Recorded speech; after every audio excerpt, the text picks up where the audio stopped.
নমস্কার বন্ধুরা, রিসি কিচেনে তোমাদের সবাইকে স্বাগত। আজকে আমি যেই সন্দেশের রেসিপিটা তোমাদের সঙ্গে শেয়ার করব সেটা কিন্তু খুব নরম তুলতুলে হয়। আর এটাকে কিন্তু আমি টক দইয়ের ব্যবহার করব। দইটা দেওয়ার জন্যই এটা খুব নরম হয় আর খেতেও কিন্তু খুব ভালো হয়। দেখো আমি একটা ভেঙে দেখাচ্ছি ভেতরটা কতটা সফট হয়, দেখে বুঝতেই পারছো। তো চলো রেসিপিটা শুরু করা যাক।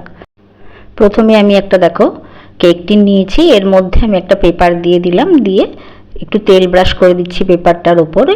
তো এই পেপারটাকে দিয়ে তোমরা চাইলে যে কোনো একটা টিফিন বক্সের মধ্যে এটা জমিয়ে নিতে পারো। এবার বাটির মধ্যে আমি দেখো 2 কাপ গুঁড়ো দুধ দিয়ে দিচ্ছি। এই গুঁড়ো দুধটা দিয়ে আমি কিন্তু জল, এমনি এটা কিন্তু কোনো গরম জল নয়, নর্মাল জল দিয়ে কিন্তু একটা গাঢ় ব্যাটার তৈরি করে নেব। বেশি জল দেবে না, বেশি পাতলা হয়ে গেলে কিন্তু মিষ্টিটা ভালো হবে না। তো দেখো এভাবে অল্প অল্প জল দিয়ে মিশিয়ে কিন্তু আমি একটা গাঢ় ব্যাটার তৈরি করে নেব। খুব ভালো করে কিন্তু এটাকে ফেটিয়ে নিতে হবে, এর মধ্যে যেন কোনো ডেলা না থাকে সেটা দেখে নিতে হবে। দেখো আমি কিন্তু খুব সুন্দর করে ফেটিয়ে নিয়েছি, একদম স্মুথ একটা ব্যাটার এভাবে তৈরি করে নিতে হবে। এবার দেখো আমি কড়ার মধ্যে ওই কাপেরই 1 কাপ লিকুইড দুধ নিয়ে নিয়েছি। মেজারমেন্ট কিন্তু খুব ইম্পর্ট্যান্ট এখানে। 1 চামচ ঘিও নিয়ে নিলাম। এবার সব কিছু কিন্তু আমি গ্যাস জ্বালাবার আগেই করেছিলাম। এবার গ্যাসের উপর কড়াইটা বসিয়ে দিয়েছি, এটাকে ভালো করে ফুটতে দিতে হবে। তো দেখো দুধটা কিন্তু খুব ভালো করে ফুটছে, বেশ কিছুক্ষণ এটা ভালো করে একটু জাল করে নেব। নিয়ে তারপর এর মধ্যে দিয়ে দেবো আমি টক দই। দেখো আমি 1/4 কাপ টক দই নিয়েছি। আর এই টক দইটা দিয়ে খুব ভালো করে কিন্তু বেশ কিছুক্ষণ জাল করব। দেখো আর আঁচটাকে কিন্তু মিডিয়াম টু লোতে রেখে করবে। দেখো টক দই দেওয়ার কারণে কিন্তু দুধটা একদম এভাবে ফেটে গেছে। তো দেখো ভালো করে ফোটার পরে আমি এখানে দিয়ে দিলাম 1/3 কাপ চিনি। চিনিটা, মিষ্টিটা তুমি যে যেরকম মিষ্টি খেতে ভালোবাসো তোমরা সেই হিসেবে কিন্তু এখানে ব্যবহার করবে। চিনিটাকে ভালো করে এর সঙ্গে মিশিয়ে নিয়ে ভালো করে ফুটিয়ে নিতে হবে। তো এই দেখো ভালো করে ফুটে যাওয়ার পর আমি এলাচের গুঁড়ো দিয়ে দিলাম। এলাচ গুঁড়ো দিয়ে এটাকে ভালো করে মিশিয়ে নিয়েছি। এটা ভালো করে ফুটে উঠেছে। এবার আমি লিকুইড দুধটাকে দিয়ে দিচ্ছি। এবার দিয়ে সবগুলোকে এবার খুব ভালো করে জাল করে নিতে হবে। এই মিষ্টিটা কিন্তু খুব তাড়াতাড়ি তৈরি হয়। যারা ধরো নতুন রান্না শিখছে তারা কিন্তু অনায়াসেই মিষ্টিটা ঘরেই বানিয়ে নিতে পারবে। আমি রাধাষ্টমীর দিন এই মিষ্টিটা রাধা মায়ের জন্য বানিয়েছিলাম, বাড়িতে পুজো করেছিলাম। তো সেই ভিডিওটাই তোমাদের সঙ্গে শেয়ার করছি। এটাকে খুব ভালো করে কিন্তু জাল করতে হবে। আর এই সময় আঁচটাকে কিন্তু লোতেই রাখবে, নাহলে পুড়ে যেতে পারে নিচ থেকে।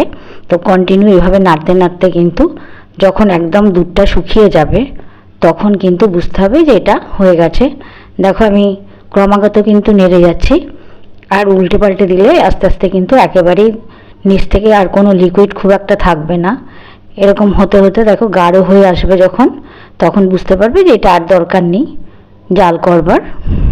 বন্ধুরা আমার চ্যানেলে কিন্তু বিভিন্ন ধরনের মিষ্টির রেসিপি আমি আপলোড করেছি, চাইলে তোমরা সেটা কিন্তু দেখতে পারো। দেখো আমার কিন্তু মিষ্টির এটা ডোটা একদম পারফেক্ট তৈরি হয়ে গেছে। এবার এটাকে নামিয়ে নিয়ে আমি ওই কেক টিনটার মধ্যে কিন্তু নিয়ে নিচ্ছি।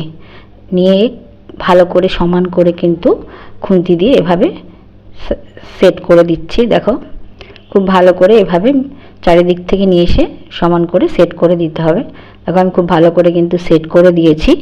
এবার এর মধ্যে আমি কিছু ড্রাই ফ্রুটস দিয়ে দেবো। ঘরে যাই থাকবে, পেস্তা, কাজু যা থাকবে সেটাই দিতে পারো। আমি এখানে কিছুটা কিশমিশ আর কাজুকে কুচো করে নিয়েছিলাম, সেটাকে দিয়ে দিয়েছি। আর হাতার সাহায্যে এভাবে একটু বসিয়ে দিচ্ছি, তাহলে সেট হয়ে যাবে খুব ভালো। 1 ঘন্টা আমি রেস্টে রেখে দিয়েছিলাম, এটা খুব সুন্দর জমেও গেছে। দেখো এবার এটাকে আস্তে করে তুলে নেব। কাগজটা দেওয়ার কারণে এটা যে খুব সহজে কিন্তু তুমি মিষ্টিটাকে তুলে নিতে পারবে এভাবে। দেখো আমি একটা প্লেটের মধ্যে নিয়ে নিয়েছি, একটা ট্রের মধ্যে নিয়ে এবার এটাকে কেটে নিচ্ছি। তো বন্ধুরা দেখতে পাচ্ছ কতটা সফট হয়েছে।